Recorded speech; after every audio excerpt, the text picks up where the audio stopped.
Alright, Goku and DC Season 3, Episode 14. Let's get into it. Piccolo gets a new transformation. Nappa's hulking form took a menacing step forward, his aura moving with emotion. A cruel, jagged grin split his face. Huh, a green man, he rumbled, his voice like grinding stones. I've crushed bugs with more size, but I do wonder what your blood looks like. Is it green? Or maybe it's some type of shade of red? Piccolo didn't even grant him a glance.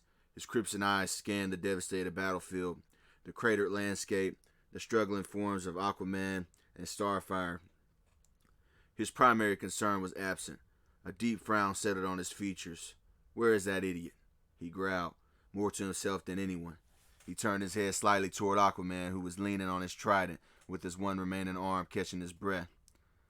Tell me his dim-witted ass didn't already get himself killed by these space clowns. Aquaman, despite the dire circumstances, managed a wiry smirk. Worried about him, Piccolo.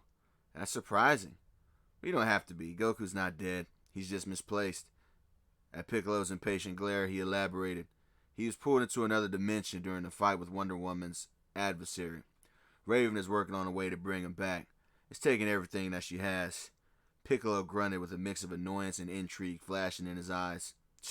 Typical. Leaving us to clean up his mess. Being ignored was an insult to Nappa, and he would not tolerate it. His face flushed a deeper shade of red, veins bulging on his forehead. You insolent worm! He roared, the sound echoing across the plains. I'm tired of this, of your pathetic resistance. I'm going to stop playing around and use my full power to wipe you and this entire stinking planet from the cosmos. He dropped into a low crouch, clenching his fist so tightly that the leather of his gloves began to strain as a torrent of raw yellow energy erupted from his body. The air crackled and hissed as yellow electricity, thick and wild, hugged his scorched body that was now devoid of its armor. The ground beneath his feet began to fracture and sink, pulverized by the sheer pressure of his rising power. When the aura now subsided, he stood slightly taller, his muscles visibly swollen with latent power. Piccolo finally acknowledged him, his expression one of utter boredom. All that noise and light, he said, his voice dripping with disdain. And yet your power-up still couldn't do anything to fix your face. The insult was so casual and precise, and with a final spark, Nappa's roar was one of pure, unadulterated rage as he launched himself forward like a ballistic missile of fury. The space between them vanished in an instant. They met in the center of the already scorched earth with a cataclysmic impact that sent a fresh shockwave tearing across the landscape. Their fists were blurs, trading blows faster than the human eye could perceive. Each collision was a thunderclap of concussive blasts, a force that kicked up plumes of gravel and superheated dirt. Piccolo moved with lethal precise efficiency, his movements a fusion of Kondok's martial arts and sheer power, blocking and countering Nappa's brute force onslaught. Nappa, for all his lack of finesse, was a tempest of overwhelming strength. Each punch meant to shatter bone and pulverize flesh.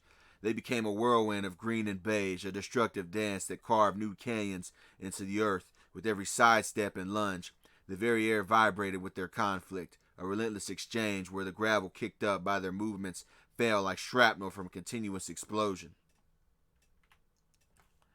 A powerful kick from Nappa sent Piccolo skidding backward, his boots digging deep furrows in the ground. Simultaneously, a well-placed demon wave thrust from Piccolo forced Nappa to leap backward, snarling.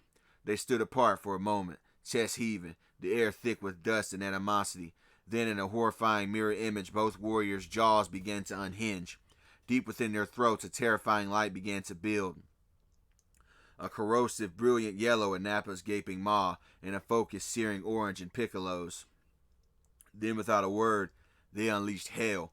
Twin beams of pure destructive energy screamed across the battlefield and met directly in the middle. The collision was not a simple explosion.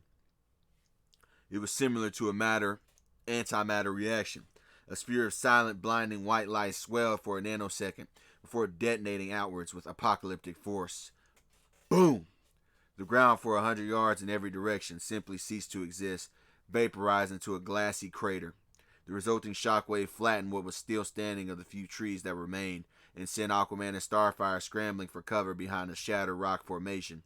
The sheer sound of the blast was a physical pressure against their bodies. Through the swirling, acrid smoke and settling dust, a massive silhouette emerged. Nappa, his body even more scorched and smoking, but his tenacity seemingly unharmed. Charged forward. Piccolo was momentarily blinded by the aftermath of the detonation, and for that half second he was too slow to react. Nappa's hand, moving with surprising speed for his size, shot out and clamped like a vice around Piccolo's extended left arm, and with a sickening crunch and a shout, he tore the muscle and tendon that echoed gruesomely in a sudden quiet. Nappa ripped the limb clean from its socket. He followed the brutal maneuver with a devastating kick to Piccolo's chest, sending the Namekian flying backward like a rag doll. Piccolo crashed hard at the feet of Aquaman and Starfire, skidding to a halt in a cloud of dirt. Nappa held the severed limb aloft, purple ichor dropping down his body, sizzling as it touched his heated form. His laughter was coarse, an ugly sound. Ha! Look at that. Now you and the fishman are matching amputees. A pair of one-armed weaklings. Nappa's laughter boomed across the wasteland, a harsh, grating sound of triumph. Aquaman tightened his grip on his trident, and Starfire's hands glowed with starboats. They were ready to intervene despite their injuries. But then, a low guttural sound came from Piccolo. It wasn't a groan of pain anymore, it was a chuckle. He pushed himself back to his feet, his posture straightening, his face masked of cold fury. The grievous wound that was at his shoulder was sizzling with green bubbles. Then, without a single word of incantation or too much visible effort, tendrils of white steam and bioenergy erupted from the stump. The heroes and the Saiyans watched in stunned disbelief as muscle and bone and sinew regrew at an impossible, horrifying rate in mere seconds. A new form, perfect and whole, as if he never lost it.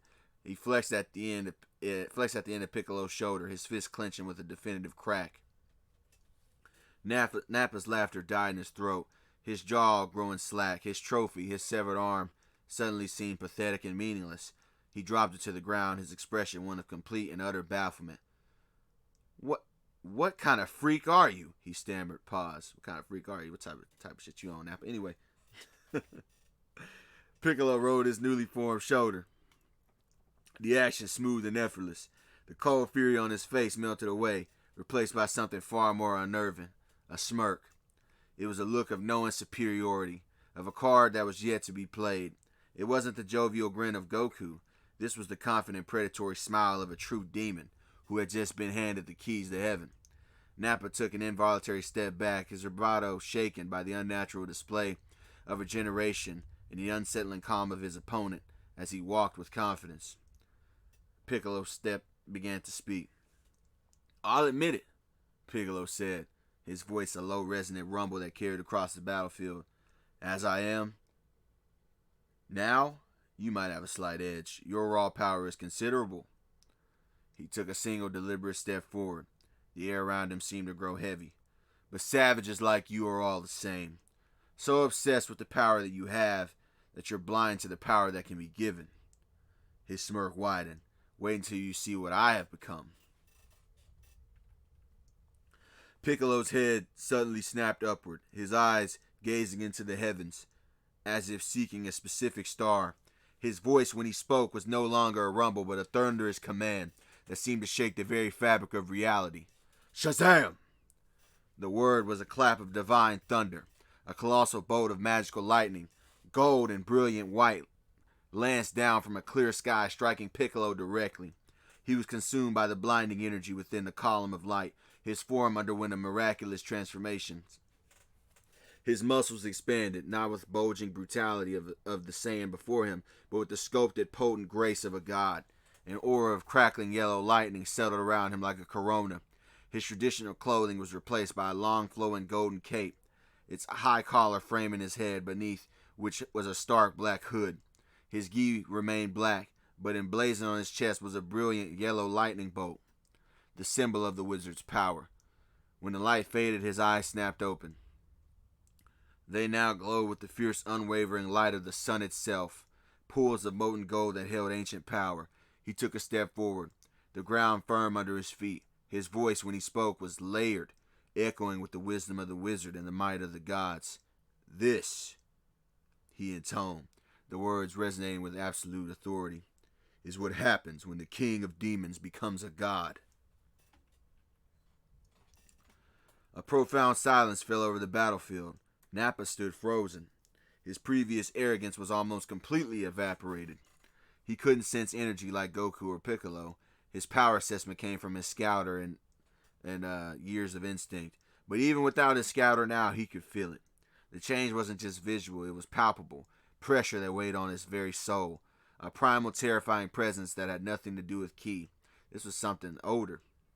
Something sacred and terrible all at once. The being before him was still Piccolo, but it was also something infinitely more. The demonic aura was now fused with a divine celestial power, creating a paradox that short-circuited Nappa's simple understanding of strength. For the first time since landing on Earth, a cold, unfamiliar sensation trickled down his spine. It was the chilling touch of fright. He took another step back, his fists lowering slightly from their combative stance. "What are you?" he whispered, his voice uncharacteristically small against the overwhelming presence of the God King Piccolo. Piccolo's golden eyes burned with the cold fire of a vengeful god. Slowly lowered from the heavens to the discarded, lifeless arm lying in the dirt, a grim souvenir of Nappa's brief victory. His gaze then lifted, locking onto the stunned Saiyan, who was still caught in the stun lock. The air grew deathly still, charged with the unimaginable pressure. "You took a piece of me," Piccolo's voice echoed, layered with divine power and demonic wrath. "And though it was a pointless accomplishment, it has inspired me. It is only fair that I take something from you in return." And before the words had even finished echoing across the plain, Piccolo moved. It wasn't a blur of speed, it was almost like an absence of movement. He was simply at one place, and then he was directly in front of Nappa, his transformed body having covered the distance in a span of time so infinitesimal it was as if reality itself had skipped a frame. Nappa's eyes, wide with drawing horror, had no time to process the action. Piccolo's right hand, now a conduit of immense magical and physical power, shot forward. It didn't punch. It phased through Nappa's chest plate and sternum as if they were mist. There was a wet, tearing sound, a grotesque squelch that was horrifically loud in the silence. Piccolo's arm withdrew, and in his clenched fist, he held Nappa's still beating heart. The Saiyan brute looked down at the gaping hole in his chest, then at his own heart, pulsing in the divine Namekian's grip. His mind refusing to comprehend the reality of his own death. With a contemptuous squeeze, Piccolo crushed the organ into a pulp of tissue and blood. Nappa's body shuddered violently, his life extinguished in an instant. His massive form swayed for a second before his knees buckled, and he collapsed face first into the dirt. With a heavy final thud, his last choked whisper was a breath of utter disbelief. "No way." The divine aura around Piccolo began to fade, his golden eyes dimming back to their usual crimson, though the black gi and yellow cape of his new form remained. He turned from the fallen Saiyan, his work done. His senses immediately registered the scene behind him. Aquaman, leaning heavily on his trident, and Starfire, her starboats sputtering weakly, were kneeling over a fallen Robin. The young hero was pale, his breathing shallow and ragged, a dark stain spreading across his tunic. He was clearly on death's door. Aquaman looked up, his face etched with pain and exhaustion. "Piccolo, that power," he began, his voice strained. "Are you off to help Diana now? She's still fighting the other one." Piccolo snorted, a sound of pure derision. "No," he stated flatly, his tone leaving no room for an argument. His Demon Clan heritage warred with the new portion of corrupted power that Black Adam had gifted him. But his pragmatic nature won out. "Look, I sense Goku's energy. The moment he returned, he's already heading directly for that battle." A faint grim smirk touched his lips. "Frankly, I hope the two Saiyans kill each other and save the universe the trouble." He paused, his gaze drifting east as if he could see the coming clash. But if that fool fails, he continued, his voice dropping to a serious growl, and that prince remains standing, my duty is not to you or to Themyscira, it is to the people of Kahndaq. So I meant to say Atlantis too, but you get it. I will return to protect them from Vegeta's wrath. Then, without another glance at the wounded heroes, he began to levitate from the ground. Just before he shot into the sky, he delivered his final trademark reminder, ensuring the line between ally and acquaintance remained starkly drawn. Do not forget, he said, his voice echoing behind him. We are not friends. And with that, he became a black-yellow streak against the sky, heading toward his chosen home. Alright, hopefully you guys like that, man. I already know I had to give Piccolo some shine, man. For those of you that don't know, Piccolo is actually my favorite character in Dragon Ball. Anyways, man, be sure you like, comment, subscribe, all that. Peace, gone.